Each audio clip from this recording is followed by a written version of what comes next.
Hello and welcome to the F1 Time Portal, a Formula One history podcast by a couple of friends that love Formula One. I'm your host, Rosa. And I'm your Australian host, Luigi. And today we are rating drivers from 1959 for our special series, the Time Portal Championship. So let's go. So today we have a special guest joining us to do the review and the ranking of drivers for 1959. And it's Luigi's sister, Lora. Hi, Lora. Hello. I'm also an Australian host today. Yeah, that was a very interesting introduction there, Luigi. Is it because your name's Luigi? No. Just think about what 59 actually is. And there's no spoilers. Okay. We've already done the review. Okay. Yeah. All right. Yeah. So you're flying the Australian flag. Patriot. Okay. Correct. All right. Yeah. Yes. So, Lora, tell us what got you into Formula One, and the three things that we've been asking our guests is what got you into Formula One, and who's your all-time favourite driver, and is there anyone that you're supporting in 2024 currently on the grid? Well, I would say I'm not a full-on supporter right now. I think I was most interested in Formula One in the 1990s, and that was Luigi's influence. Thank you, Luigi. So that was the era of Prost, Senna, Hakkinen, Nigel Mansell. Mansell, yeah. Yeah. So I was interested in Formula One then. Currently, I started watching, thanks to your first podcast, thanks to Nacho, was it Drive to Survive? Yeah, it was him. Oh, yes. He got me into the Drive to Survive. And then I was learning about Daniel Ricciardo, and I sort of started to probably like him a lot, but that's probably because he's Australian. And Luigi talked me through his Red Bull story, which I found quite interesting. So I'll be watching that era. My all-time favourite driver, I don't know if I have one. Prost maybe. Okay. Oh, man. What is it with you, the family? The Luigi family has all Prosts. Yep. Because we've got class, that's why. Well, yeah. I'm going to be very interested to see if you two actually agree on everything in this podcast, because if you've spent any time with you together, there's usually some fireworks happen at some time. So it's going to be very interesting for me. But, yeah. So should we get going, Louis?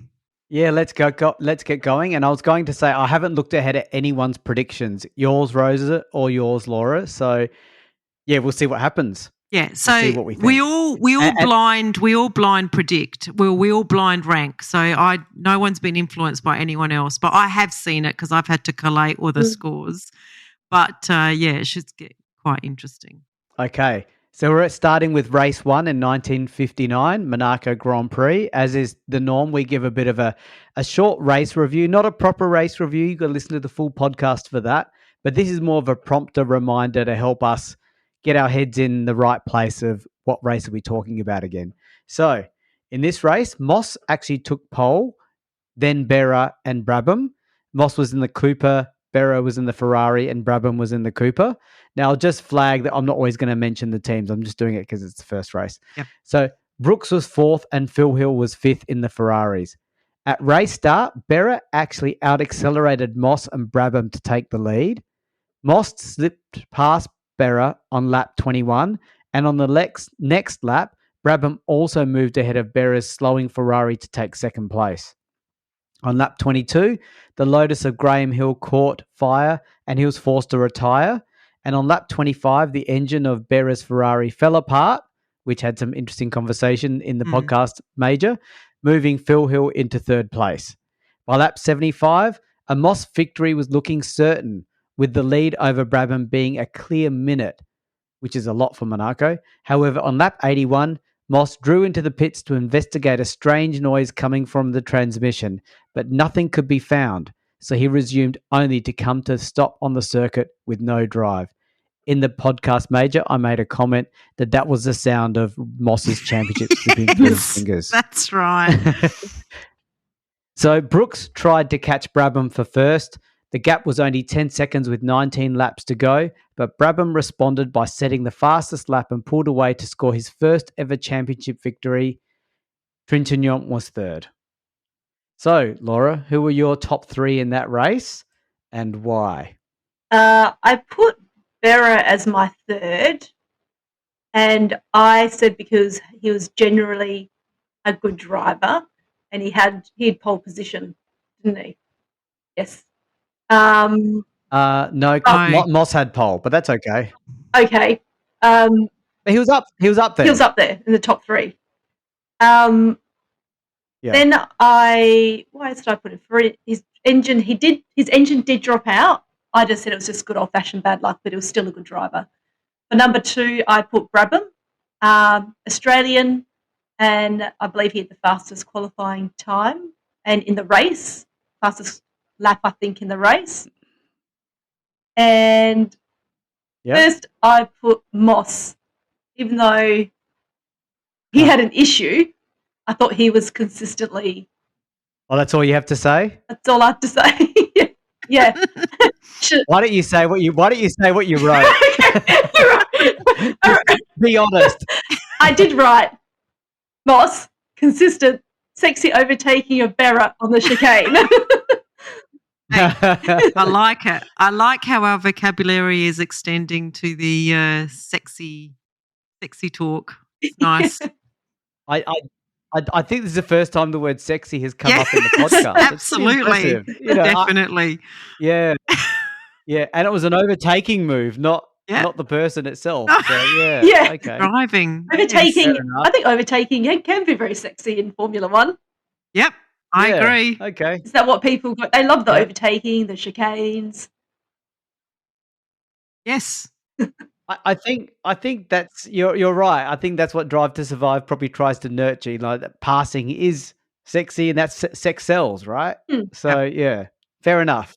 I'm curious to see your future words, and I like how you didn't say it in the first instance. You held it back. So yeah that was interesting. But, I thought maybe it wasn't appropriate. There's no rules when it comes to this series. Yeah, anything goes. Or almost anything goes. Yeah.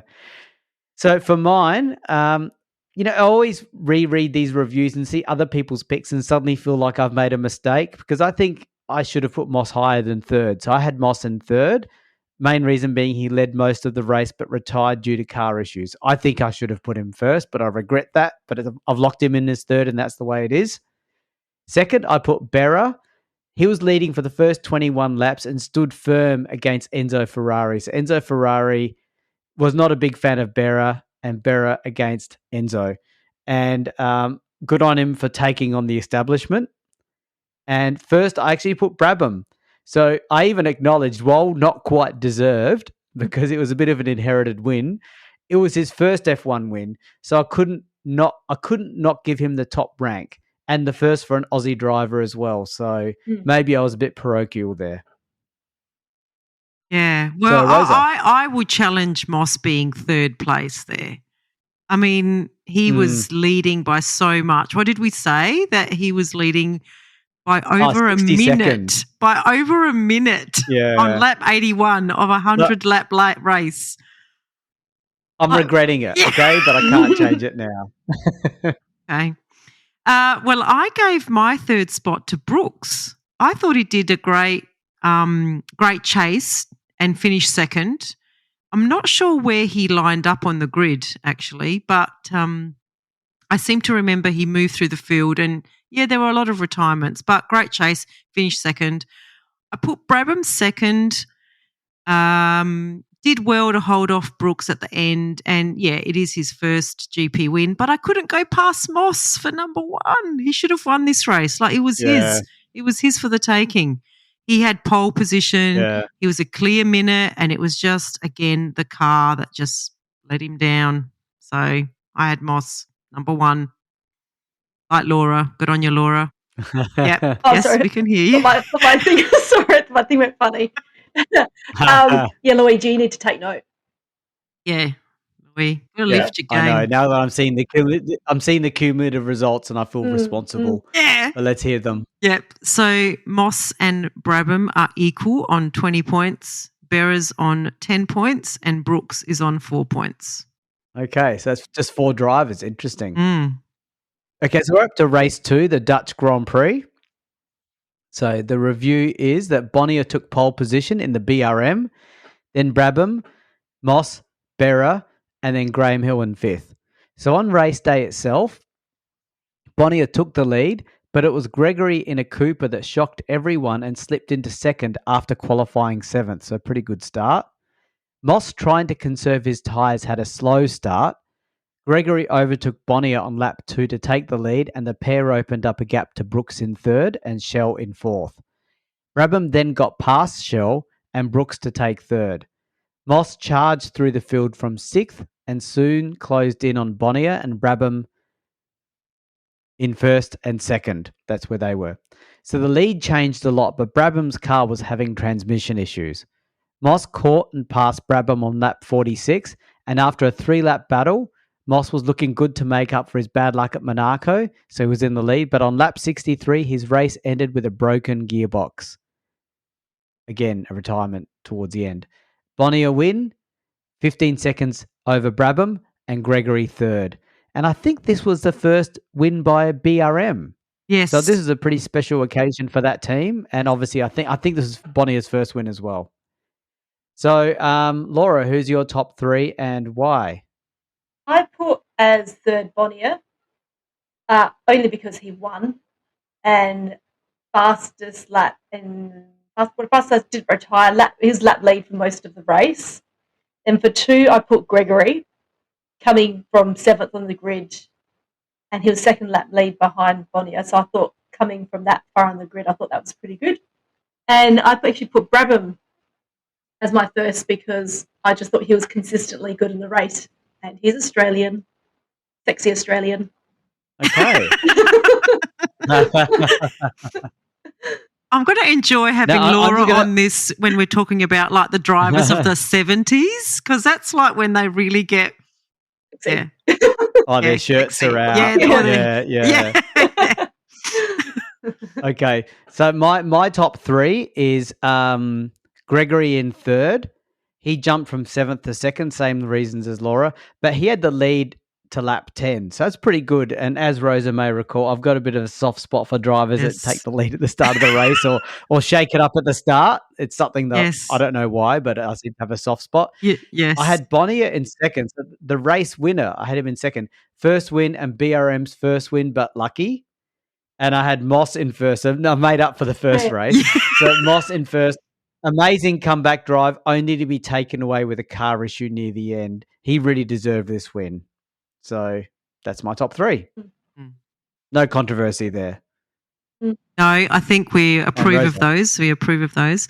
So I don't know why I did these a while ago, but I've actually chosen Graham Hill in the Lotus as my 3rd pick. I think it's because he actually finished the race in the Lotus. I think the Lotus was like notorious for like falling apart. It was very it was a fast car in this era, but it was quite flimsy, I think. So I think I just wanted to shout out that Graham Hill took that car and finished the race. I think in the last race, his car caught on fire. So I think that was worth a shout out. I did give Bonnier my 2nd spot. It was a win, but yeah, maybe a bit lucky, as you say, Luigi. I agreed. And again, I mean, you know that I have a little bit of a soft spot for Moss. I just look at his career and I go, what the hell? This guy had the worst luck of any driver, apart from perhaps Charles Leclerc. So, who's also sexy. But yeah, I gave him my top spot. Yeah. Okay. I'm going to challenge the hell out of Graham Hill because you've made me look up the result. Yeah. He came 7th, 2 laps behind. Right? That's the first thing I wanted to say. And then I looked at the championship standings of 1959. He's not even there. He doesn't even get a point. He never for the gets whole a year. point. For the I know. for the whole year. I know. And you've given him you've given him a podium. Well, because he actually took a very innovative car and he brought it home. Like, I think this is like an actual milestone moment for the history of Formula One and that Lotus making it to the finish line. How old is the I'm Lotus? just going to say When that's did the worse Lotus? When did the Lotus debut, Luigi? Like, when are we talking? Like, was it I it in don't know. '58? It would have been not long ago, but Yeah. I'm just really questioning that third place. That's all I'm saying. Because, yeah. Well, Did Lotus even get any points in the season? Let me have a look. Oh, no, they got some points. there That you race. go. Yeah. Who was the other And you know what the Lotus funny thing driver? is? Yeah, this makes a mockery. This makes a big mockery of your pick, right? No. Inns Ireland came fourth in the Lotus in this race. Oh, yet you whoops. skipped past him and gave Graham Yeah. Hill the podium. My gosh, what a pick! Like this was a real miss. This one, Ireland and Ireland's family are just like they're probably smashing their podcast players right Look, now. you know- in fury that you Graham Hill know- was picked. You know who's going to be really impressed with my tips? Damon Hill. Yeah. Okay? Damon Hill is going to love me for shouting at his dad.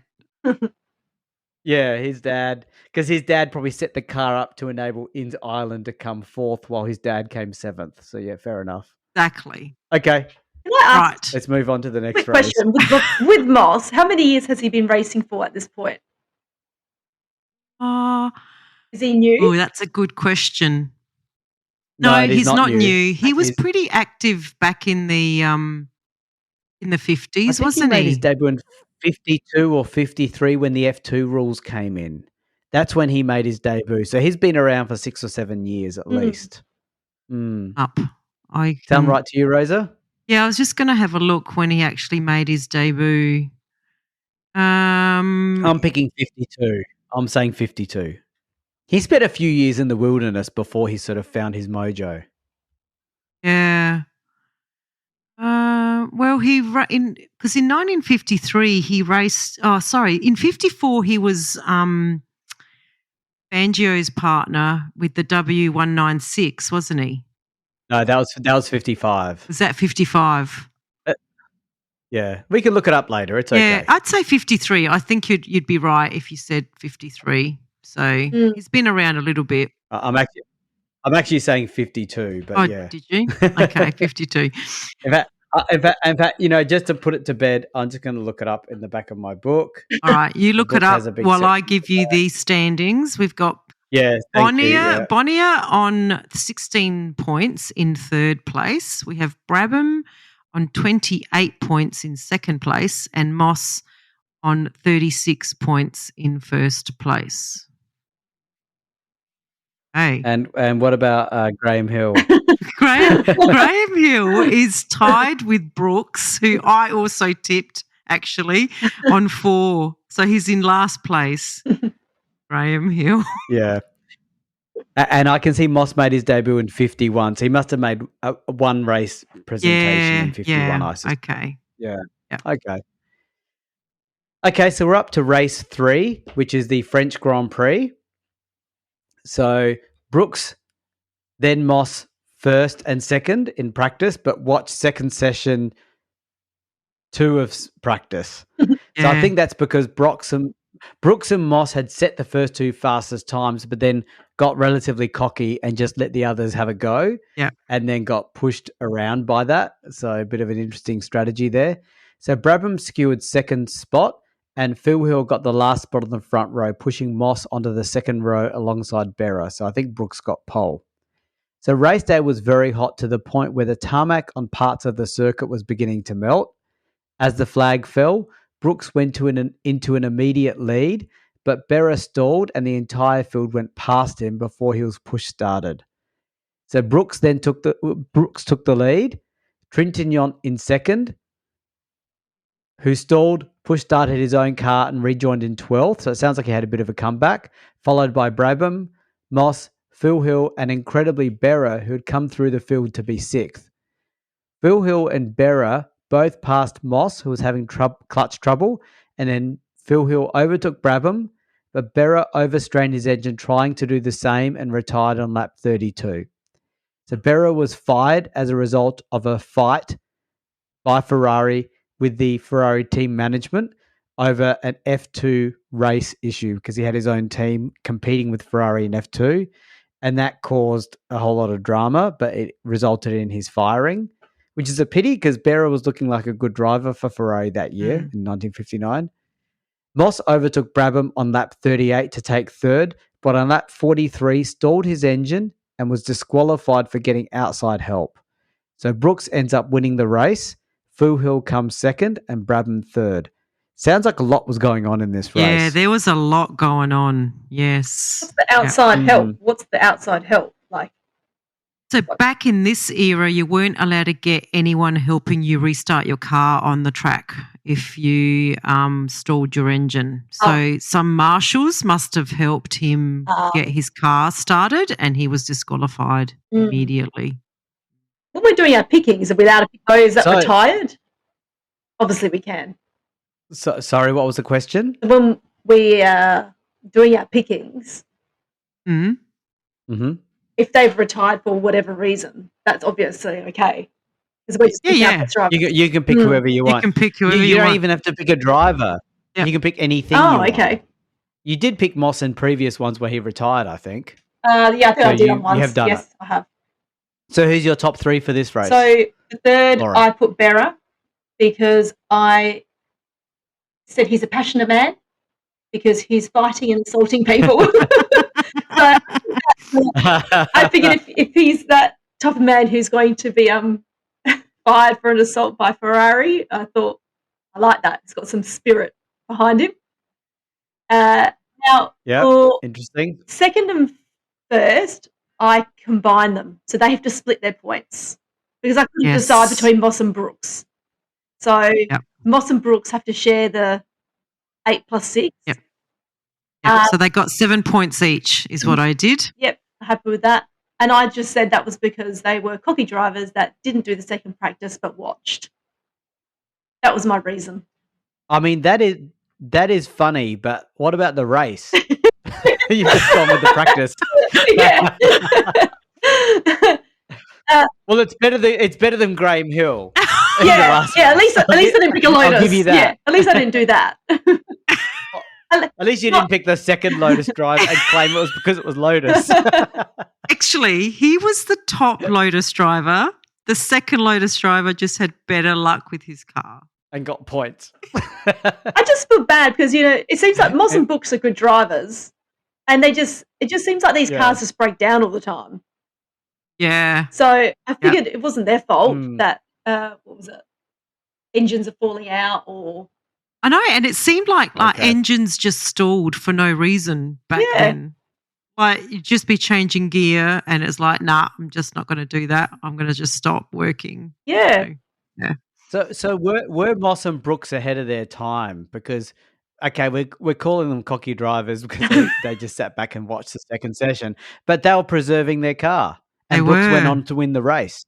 Yes. He won the race because he preserved his car. I suppose maybe it's a strategy. Just saying. Yep. Yeah. Okay, so my top three, I had Phil Hill as third for getting a solid second place. I put Moss in second because he was right up there in the podium places before car troubles happened. So he deserved more than what he got. He retired second place. And I gave Brooks first. Solid win in a tar melting race. Oh, was this the tar melting race? So I actually downgraded Moss for his being cocky, and I thought that because I just thought qualifying is important in this era. I think so. He could have taken second potentially. But I thought he had a poor qualifying performance. He got pushed to the second row and he had a poor start as well. I think everyone got past him and he was sort of battling his way back up there. So, and probably then his car struggled. Brabham second, steady race. He's really coming into his own, Brabham. And Brooks for the win and a strong race. Yep. So a couple of So what's the different cumulative championship strategies looking there. like? We have Brooks in third on 27 points, Brabham in second on 34, and Moss in the lead on 53. Okay, so he's got a bit of a lead, Moss, 53 to 34. Yeah. Interesting. Okay. Yep.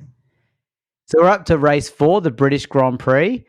So the Ferrari is missing due to strike issues, but Brooks is given release and drove the Van Wall. Now, Van Wall had withdrawn from Formula One at this stage. This is like a year-old car. Yep. Brabham actually got pole with Salvadori in the Aston Martin. I think this is the debut of Aston Martin. Yes, it was. Yeah. With Shell taking the last spot on the front row. So Brabham's lead by lap 12, so the race started obviously. Brabham had a lead of 15 seconds by lap 12, followed by Moss and Shell.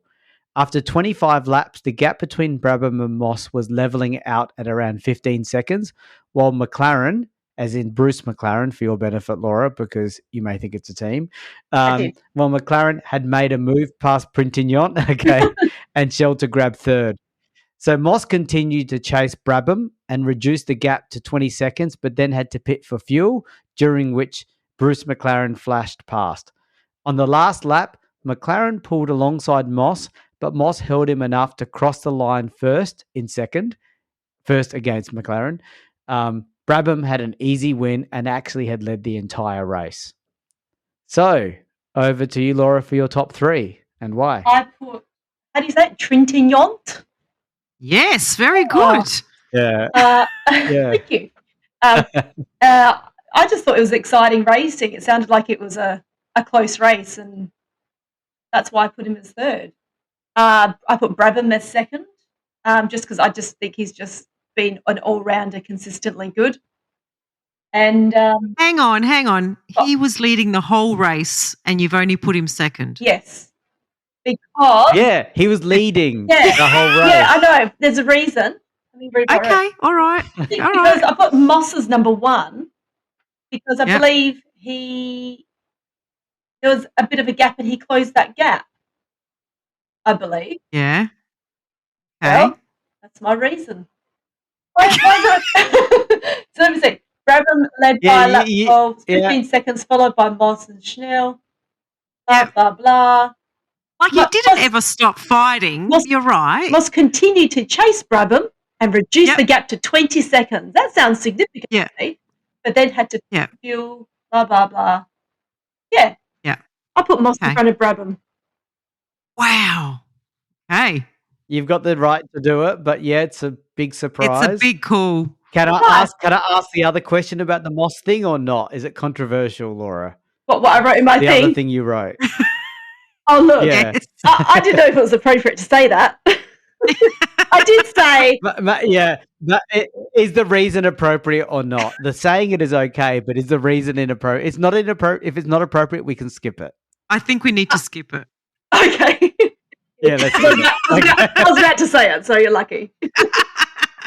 Okay, so for those, if you want to know what Laura's reason was, the secret reason for Laura's TP ranking of Moss number 1 in race 4 British Grand Prix, you have to join Patreon and pay us money. You have to find out what was the inappropriate reason that Laura put. It's not inappropriate. I just used the term "he's closing the gap." That's all. No, don't. Yeah. I got that. We'll make Rosa and I'll make money out of it. Okay. So my top 3 is I had Moss third. I said strong second drive, tried to chase down Brabham, good effort. So he gets third. I'll put Bruce McLaren as second. He actually came third, but really put in a super challenge to Moss. And I thought his catching up and nearly getting Moss warranted him to actually get ahead of Moss in the TP world, not in the real world. And Brabham, just a very strong race, led from the start, never challenged, dominated. No, who else could get it except for Laura, who gave it to Moss? Hey, this is not as bad as the Lotus thing. Rosa. Yeah, I'm not sure actually. It's close actually. Yeah, the Lotus one is. I'm trying to think of the right word. Is it? It's not negligence. It's something else. Negligence. I'll find a word that reflects how I feel about that. It'll It's come to me. irresponsible. Yeah. Well, Yeah. much to my surprise, and remember, we do these rankings blind, so I didn't see Luigi's rankings. Luigi, we've picked exactly the same. And I think even wow. Yeah. our reasonings, like I said Moss for third, great fight drive to finish second. I put McLaren second. He came from 8th to finish third. So I thought that was a really good performance. And what's he driving? A BRM? Is he driving a BRM in this? I think. And the BRM. McLaren is driving a Cooper. Oh, a Cooper. The same car as Jack Brabham and Quintignon. Right. Okay. So that was pretty good to come from 8th to third. And then, I gave Brabham the win just for dominating the whole race from pole to finish. So, Yeah. So, okay. The leaderboard then is we have Brooks in third on 27 points, Brabham in second on 56, and he's caught up a little bit to Moss in first, who's on 69. Yeah, it's closing, isn't it? Okay, so we're up to race 5. There's 8 races this season. This is the German Grand Prix.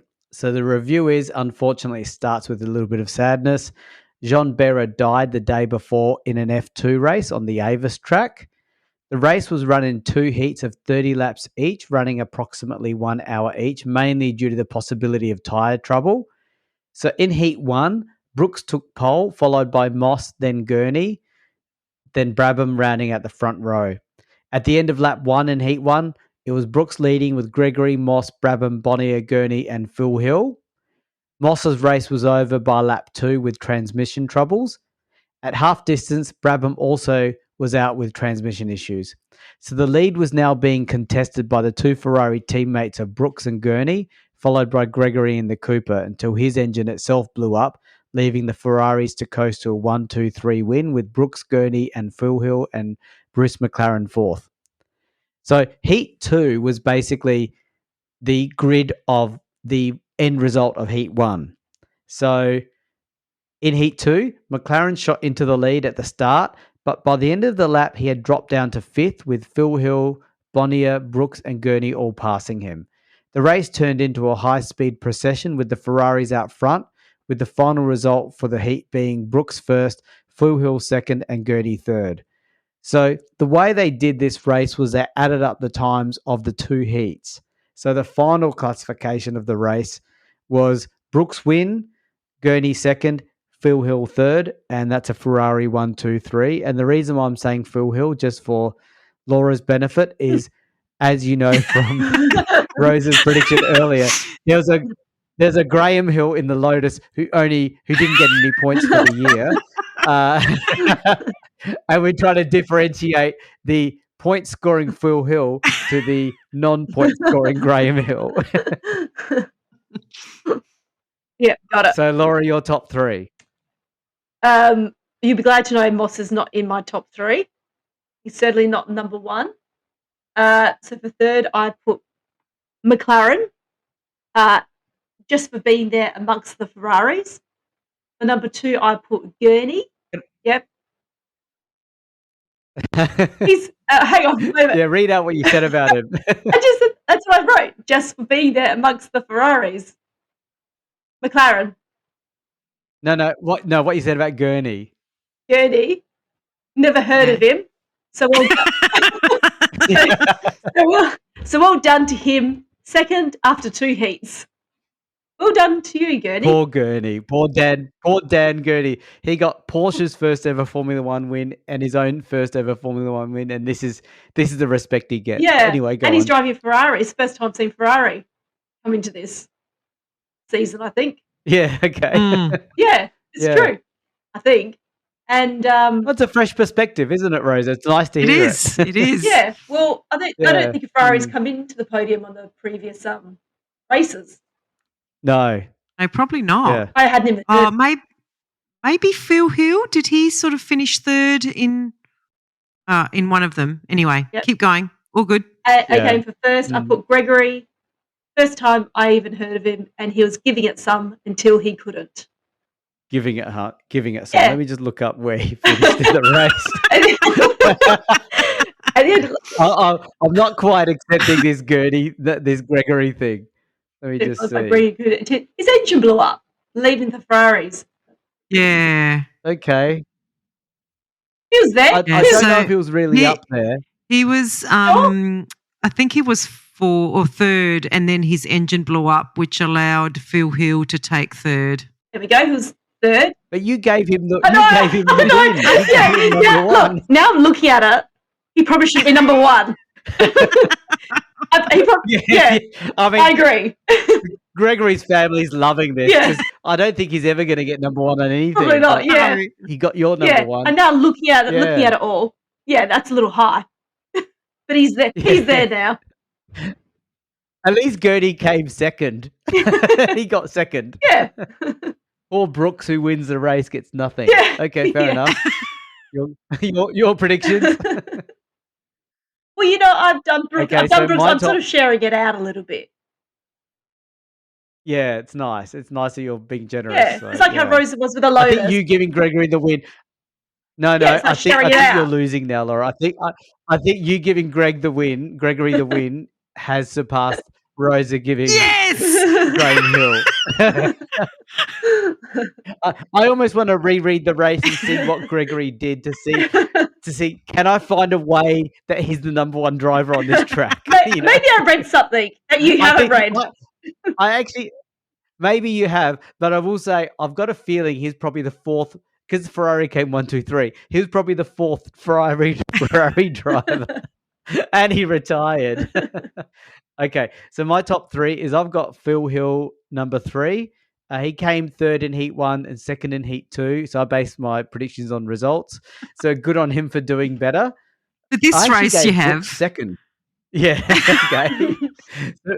Okay. I gave Brooks second because he was a solid overall winner. So what happened to basing your tips on results? The guy came first. Because he came first. Well, in both races, wasn't he? The points. Yeah, he did. But let me just look at the previous race. Yeah, Laura didn't give Brabham first. The race he dominated from start to finish. That's true. So, yeah. But I gave it to Berra as first because he died before. So Berra didn't even participate. Now you're making me feel bad. He passed away. Yeah. Yeah. Look, I was trying to respect the people that have made the ultimate sacrifice. Okay. So he died before this race. Enzo Ferrari sent no consolation, did not attend one of the three funerals. He didn't attend any of them. So I take away this win from the Ferrari team out of revenge. Wow. That's the reason. That's so cold, Ferrari man. loses the win. Yeah, well, he didn't give any respect to Berra, and Berra was his number 1 driver. This is your way of giving Berra respect. Correct. He's the winner, unlike Gregory. Okay. So I think Rosa. On to mine. I gave Gurney 3rd spot only because I really couldn't find anyone else to give the points to. But now that you mentioned Berra, I may have missed an opportunity there. So I'll cop that one. I gave Phil Hill 2nd spot. I mean, he came from 6th to finish 3rd overall, which I think was pretty good. He was in a strong Ferrari at this track, but he was like the 3rd driver. And I gave Brooks only because I love seeing the Ferrari coming in for a win, and he won both heats convincingly, and Ferrari. Yeah, I mean, Brooks didn't warrant any points for Laura, but yeah. No, exactly. He won both heats. Yeah. Not good enough to get her attention. Well, on that... Yeah, that's definitely worse than Graham Hill. Okay, go on. On that performance, Brooks has stormed into 3rd place on 41 points. Brabham is in 2nd place on 56 points. And Moss is on 69 points in 1st place. So, Moss and Brabham haven't moved, but Brooks storms into 3rd. Oh, and Berra's up to 4th now, 22. Berra's up to 4th, yep. So he'll stay. But we know he's not going to get any more points. Yeah. He won't get any more points. But he'll stay. Unless Unless I could have continually given Berra first for the You rest could of the have. you You never could know. have. You could have created a bearer legacy. Yeah, always giving Berra first no matter Yeah, what from this point exactly. on. The Yes. next 70 years. Okay, so we're up to the Portuguese Grand Prix. This is race 6. So Moss got pole, 2 seconds clear of Brabham in second, which is pretty full on, and Gregory third, nearly 2 seconds behind again. So he's really on a high after Lora gave him that win. So at quarter distance, the race was turning into a procession with Moss in a class of his own, 20 seconds ahead of Brabham in second, and then Gregory and McLaren in third and fourth. So Brabham misjudged a corner and crashed into the straw bales, and then the car careened into a telegraph pole. So back in those days, as we've mentioned in the review, the drivers were not seat belted into those cars. It was considered safer to be thrown out, and Brabham was thrown from the car onto the track into the path of Gregory's car, who actually narrowly missed running over him. So Moss ended up lapping the entire field, winning the race with Gregory second and Gurney third due to withdrawal from the race by McLaren on lap 38 with transmission trouble. So that's the race. Over to you, Lora. Who's your top 3 and why? I think you might laugh at my third because I put Hill. I can't remember which. Do I have to look it up again? Yeah, I remember which Hill it was. Oh, that's right. This is the one where you could. It was Phil Hill. Yeah. Phil Hill. Okay. Because I've never given him a point. And he was up there until he spun out. He crashed on lap 6. Did he? Out of 62. Did he? So he got Where third. am I getting my information from? Yeah. All right. That's what I put anyway. Well, okay, you put it in. Up there. Yeah, So where was he at? But let me just check. Are you sure? Funnily enough, Graham Hill and Phil Hill, I think they crashed into each other on lap 6. So Yes, you can't use a misunderstanding of one or the other. You can't use that excuse. They crashed on lap 6, but where were they when they crashed? Were they up there? Oh, nah, they weren't in the lead anywhere, I don't think. No, Graham Hill was like 14th on the grid at the start, and Phil Hill was 1, 2, 3, 4, 5, about 7th on the grid. Yeah. So either Graham Hill made an awesome start or Phil Hill made a not good start. I think Phil had issues and he dropped back from what I remember in the race. Oh. Yeah. Seems like none of them really deserve it, actually. Pick.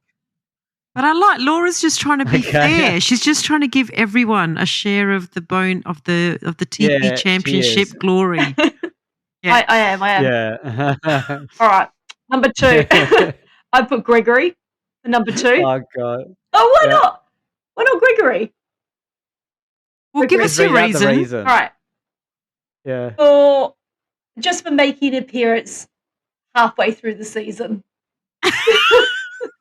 So I never heard of Gregory up until these last 2 races. So you forgot you gave him the win. That's just be honest. I did on the previous one. Yeah, I did. Yeah. But he was only a couple of seconds behind Moss. And where did he place at the end?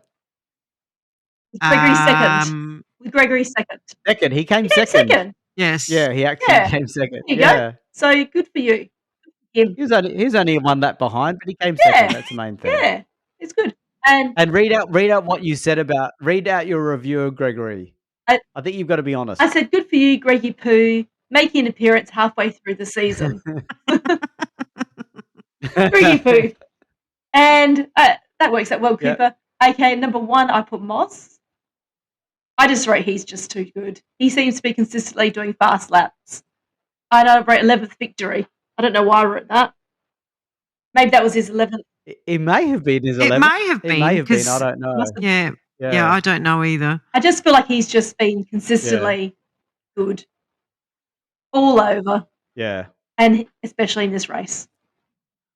Okay, so I had third, Gregory, for not running over Brabham. I like that. That's a really good reason. That's good. Yeah, not easy to do in those days. Mm. I had Brabham in second. He should have actually come second, in my opinion, but he had a crash. So the second that he should have got, but he didn't get. And Moss just a very strong and solid win. I couldn't give it to anyone else. So over to you, Rosa. Okay. Well, I've given my third spot to McLaren. Interesting. He retired on lap 38 with transmission trouble. But I think he was right up there. So I've given it to him in like a lesser car, I think. I don't know. I'm just saying that to try and justify myself and not get jumped on by Luigi. So I've given him third. I've given Gurney's my second spot, and he came through the field from sixth to third, which I thought was a good performance. And yeah, Moss deserved it this race. He was dominant from pole, lapped the entire field like that. What the hell? So that's pretty good. So yeah, Moss. Okay. Yeah. So what's the championship looking like? Brooks is still on 41. He hasn't moved. Brabham is on 62 in second, and Moss has stretched his lead a little bit now. He's on 93. That's very interesting, isn't it? It's going to be interesting when we compare. Like, I know who wins the championship in this year, so it's going to be very interesting. Do you know who wins it, Laura? When you say this year, do you know who wins the championship this year? 2024? In 1959. In 59. No, 1959. Is it the team or the driver you're talking about? The driver. Well, I'm just going to guess it's Moss. Okay, let's go. Okay, let's see. Let's see if you're right. Sounds like it's not. Sounds like it's not. Your voices. We weren't giving anything away. Your voices just gave it away. It sounds like it's not. Okay, so right to race 7, the Italian. We'll see. So right to race 7, the Italian Grand Prix. We'll see. We will see. Okay, so this race was won on the weight of the cars, with Moss and team manager Rob Walker gambling on running the whole race without a tyre change in the little lightweight Cooper, although they substituted knock-on wheels for bolt-ons in case a pit stop was necessary. So Sterling drove a careful race, relying on the Ferrari crew needing to pit. Brooks made a good start, but a piston failure eliminated him on the first lap, which means Laura will probably pick him as number one. Graham and then Dan Gurney led, but lost their advantages through clumsy pit stops. Ferrari called in all their cars for pit stops, thinking the Cooper will also have to pit. Ferrari realised they had made a huge mistake with their strategy because Moss and Brabham could now ease off, saving their tyres, but also hold track position all the way to the end without a pit stop. Moss continued to win at an average speed of 124 miles per hour, which was a track record. Phil Hill was second for Ferrari on the home track, with Brabham third. So the race was pretty close considering all this happened, and it was not won by a huge amount. I'm just having a look, actually, 2 minutes. Oh, no, actually was won by a large margin. So Moss did a very good job looking after those tyres to win the race. It was a strategy. It was a strategy win this race, wasn't it? So it was, and a very clever strategy by them. Let me get this straight. Ferrari, they decided to change their tyres, and Cooper decided not to change the tyres. But pretended they were going to. Yeah, but tried to pretend that they were going to. That's right. So I put in third place Hill for a bad tyre strategy. And then I put Moss in second and Brabham in first because of their tyre saving strategy. But why Brabham ahead of Moss? Moss won the race.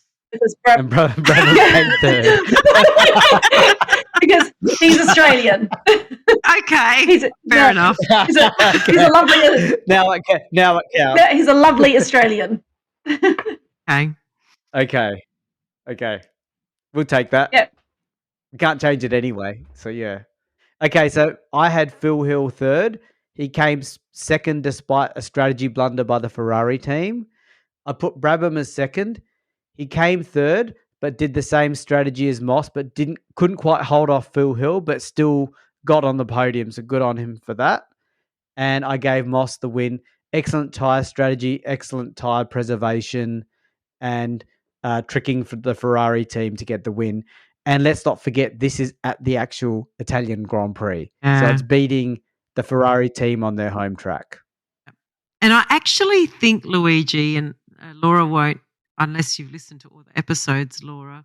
I think this is the second time Ferrari gets tricked with tyre strategies. No, it wasn't in this season. I think it was at this track.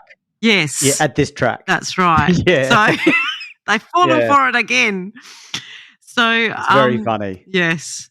So mine are very close to you guys, but same drivers, different order. So I've put Brabham in third spot because I just thought it was a solid performance for third. I thought Phil Hill coming from fifth to second was really, really good despite the Ferrari blunder. So I've given him a bit more of a shout out for that. And yeah, I put Moss first because of the great strategy and the race, able to save his tyres and just, nurse that car home for the win. That's points. Okay. No challenges to that, no? Okay. No, I thought it was all reasonable. Yeah. Thank you. So Brooks is in third still on 41, Brabham second on 80, and Moss first position on 115 points. Brabham needs a lot of points in this last race to take it, doesn't he? Yeah. He won't. Okay. Oh no, you picked Moss. Don't forget, you're spot on. Yeah. Okay. So the United States Grand Prix, this is a championship decider in the real world of Formula One. So the championship decider is between Brabham, Moss, and Brooks, where Moss secures gets pole, Brabham second, and the American Shell in third place. Now the interesting thing about Shell was he was found to have cheated, and he actually qualified 11th. But because he took a shortcut, he took third, and that caused a lot of protests. But listen to the main review to hear all about that. And that pushed Brooks from the first row to the second row in terms of the race. So at race start, and the cheating Shell wasn't exposed till after the race, by the way. So Brabham led the field as the flag fell on race day, but Moss soon passed him and opened up a useful lead. On lap 5, the Moss gremlin struck again, and he coasted to a halt with a broken transmission. This left Brabham out in front with his teammate Bruce McLaren shadowing him in second place with the pair ahead of Allison in the Ferrari. Then suddenly, with only a kilometre to go, Brabham actually ran out of fuel, and McLaren and Trintignant shot past him. McLaren himself only just making it over the line by 0.6 of a second. Meanwhile, Brabham was pushing his car over the line uphill 500 yards, which is about 500-ish metres. He was passed by Brooks for third, but was able to claim fourth place in the race and, of course, his first world championship. So there's the spoiler for you, Laura. Yeah. Jack Brabham wins the championship. No, Brabham wins the championship. Brabham's or Brooks? So who's your... Brabham. So who's your top three and why? I put McLaren in third just for winning the race. So I just stuck him there. He doesn't have to be number one. I put him third. Yeah, I'm just looking at who you picked first. Sorry. Number 2, I think Brabham for pushing his car to the end. What a man. And for first put Trintignant. And I said because he has returned. Oh, my computer's just gone off. He has returned from the nethers. Okay. Yep. Well, I'll give you credit. He got the fastest lap, and that's the most points he got for the season. As in, he got points during the year, but this was his best result. So, okay, I laughed, but you wouldn't even give Brabham the championship win or anything.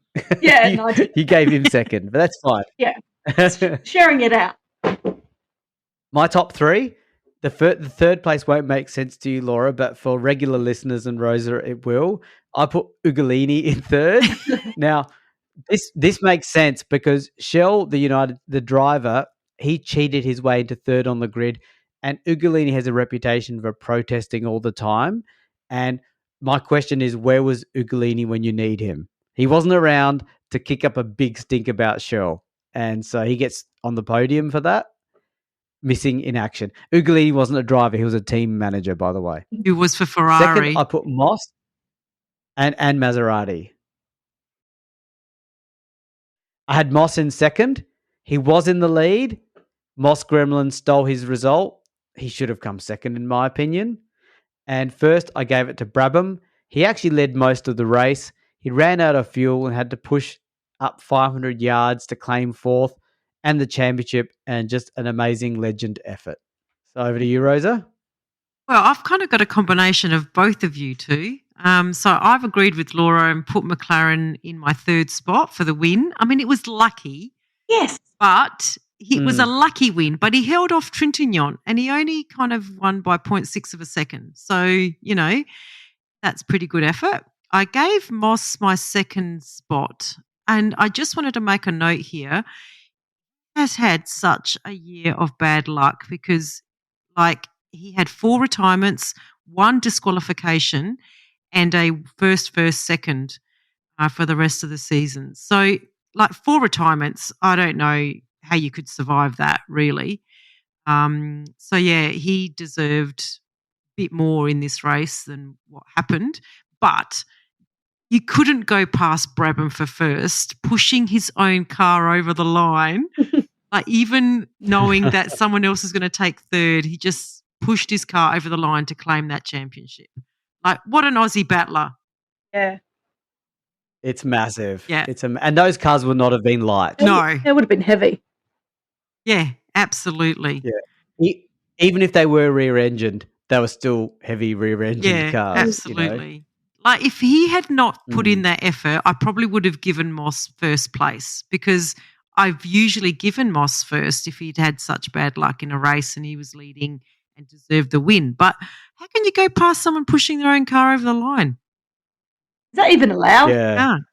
Is that even fair? I don't think it's allowed now. No.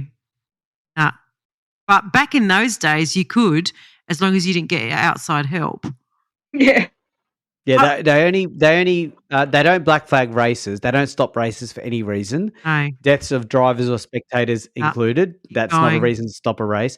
But they will disqualify you if you get outside help pushing your car. Yes. So if you can push your car, that's safe. Yes, that's right. But if someone else pushes your car, you're out.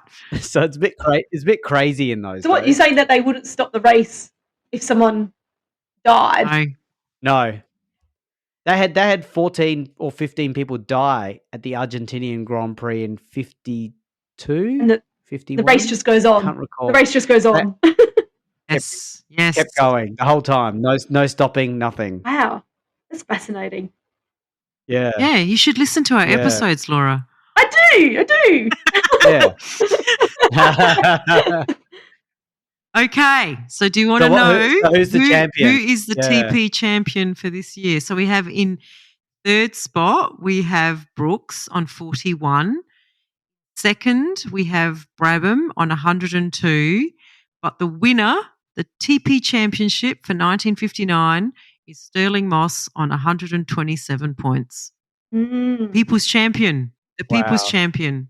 He is the legitimate champion in my mind. And for those of you, I'm an Australian, and it hurts me to say Moss was really the champion of 59, unfortunately. Look, Brabham's, I'm sure, is going to get his own people's championship ahead. Yeah. But the real champion, do you want to share who the real results were to see where it landed? In the actual championship race for this year, Brabham did finish first. On 31 points. Brooks was actually second on 27, and we've got him third. And Sterling Moss was third on 25.5. So, he wasn't even second. So, gave Brooks. Yeah, we gave. I was going to say Brooks tripled the points and is still below Moss. Yeah, exactly. Yeah, he came second in the championship. Yeah. So if his cars didn't fail, he probably would have. Yeah, Sterling, 4 retirements, in a race, in a season. In a season of 8 races, 50% of the time he didn't finish. And what he did, he came second, first in the races that he did finish. Like, what more could the guy do? And when he retired, he was invariably in the lead. He was in the mostly lead, having been in the lead most of the race. Not like he was leading at lap 1 or 2. No. It was like late in the end. race. Yeah, that's right. So I can understand how he's one of the most loved drivers and one of the most accomplished drivers who never won a championship in his career. Poor guy. Yeah. Poor Moss. Poor guy. Well, we're giving him this championship. We're giving him one now. Yep. Yeah. Well, I don't know if this was his first, because we're not recording these TP episodes in order, by the way. So I don't want to do any reveals, even though they may have already been played before this. But we've got a TP championship on our website, and you can see who are the people's champions. Yes. And that will be on there. Yep. Yeah. So you'll see Moss as the 59 champion, unlike Brabham, who actually was the champion. This one's for you, Moss. That's the end of the 19.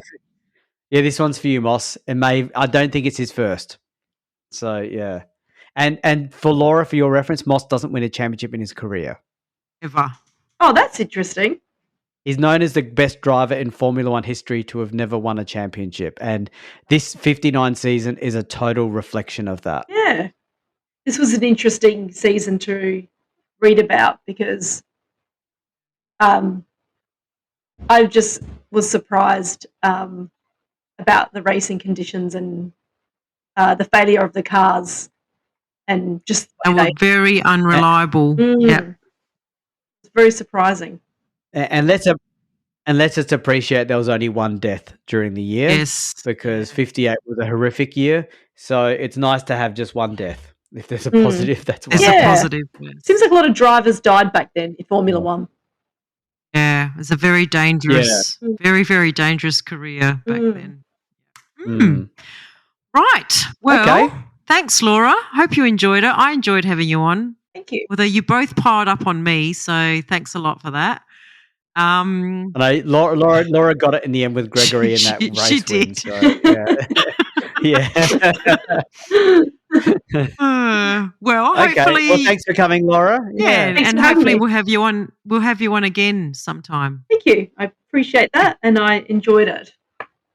We'll bring you back with the sexy times. Yeah, that sounds good. What's that? The 80s, the 70s, the 70s. Yeah, bring me back to the sexy chicanes.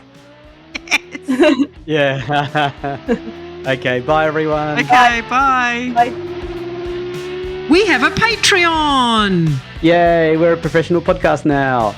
So it means a lot to us if you are able to support the F1 Time Portal podcast. For a small monthly fee, you not only get ad-free podcast content, you will also receive special episodes that are exclusively uploaded for our Patreon financial supporters. We promise at least 2 additional exclusive episodes each month, aligned to the decade we are up to in the show. And you will also be able to make suggestions about any special episodes you may want us to research and present.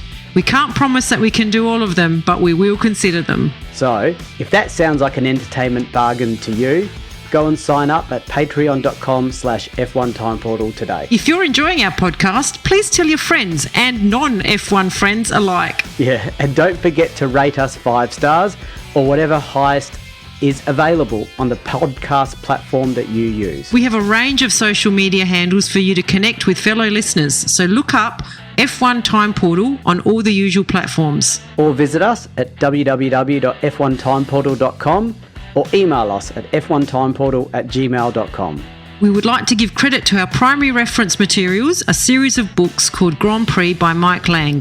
We also use many other written and digital references, which are in our show notes. Thank you for your support. Thank you.